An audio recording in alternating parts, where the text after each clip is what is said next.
श्रोता मित्रों नमस्कार। श्रोता मित्रों, आज हम बात कर रहे हैं डॉक्टर उमा नौलिया, वरिष्ठ वैज्ञानिक, कृषि विज्ञान केंद्र मटेला, कोसी, अल्मोड़ा से। मैडम से आज हम जानेंगे कि विकसित कृषि संकल्प अभियान में पशुपालन की भूमिका के बारे में। तो मैडम, सबसे पहले तो आपका स्वागत है हमसे बातचीत करने के लिए। तो सबसे पहले मैं आपसे यही जानना चाहूँगा, विकसित कृषि संकल्प अभियान में आपके विभाग यानी कि पशुपालन विभाग की इसमें क्या भूमिका है? हाँ जी, धन्यवाद आप मुझे आमंत्रित करने के लिए।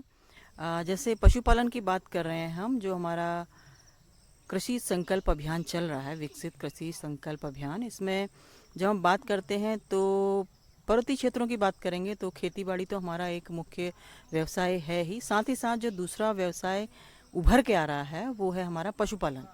क्योंकि वर्तमान में देखा जा रहा है कि जो जंगली जानवरों से, बंदरों से जो नुकसान हमारे बढ़ रहे हैं, फलों को या फसलों को, किसी को भी, तो उसका अगर हम विकल्प ढूंढना चाहेंगे तो पर्वतीय क्षेत्र में जैसा पाया जाता है कि बहुत सारी बंजर ज़मीनें हैं हमारी और लोग छोड़ के चले गए। पलायन भी एक बहुत बड़ी समस्या रही है।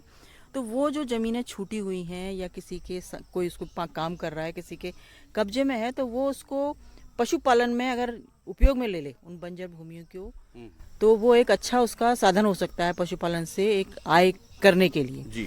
और सबसे अच्छा अगर पशुपालन में देखा जाए तो बकरी पालन को हम लोग बढ़ावा इसलिए दे रहे हैं क्योंकि बकरियां जो है आपको बहुत ज़्यादा मेहनत नहीं मांगती हैं। इनके साथ ये है कि कोई भी एक अगर आदमी इनके साथ ग्वाले पर रहे तो करीब 40-50 बकरियां एक टाइम पे मैनेज कर सकता है। तो जो हमारी जो बंजर भूमि है या जो छोड़ दी गई है पलायन के उपरांत, उन पर हम पशुपालन को बढ़ावा दे सकते हैं। तो मेरा ये मानना है कि उसमें उन्नत प्रजाति की बकरियां, जैसे कि एक आजकल चौगरखा बकरी है जिसे पंतनगर विश्वविद्यालय ने अभी पंजीकृत कराया है, अल्मोड़ा जिले के लिए फिलहाल तो ढूंढी गई, अल्मोड़ा पिथौरागढ़ जो नियर बाई हमारे जो और ज़िले हैं इनमें इसका जो बकरी पालन है उपयुक्त पाया गया है। क्योंकि बकरियां बीमार कम पड़ती हैं, पहली ब्यात में एक बच्चा देती हैं, दूसरी में 2 या 3 भी दे सकती हैं। तो मुनाफे की जब बात करेगा किसान तो देखिए उसमें मेहनत उसको ज़्यादा नहीं लग रही है जी।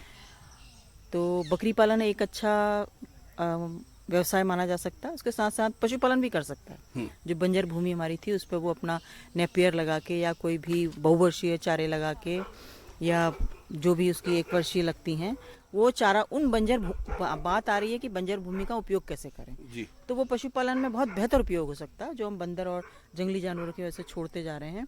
तो उन बंजर भूमियों में भी वो चारा वृक्ष लगा के या चारे की फसलें लगा के पशुपालन के अंतर्गत गाय भैंस जो भी पालना चाहे वो भी पाल सकता है।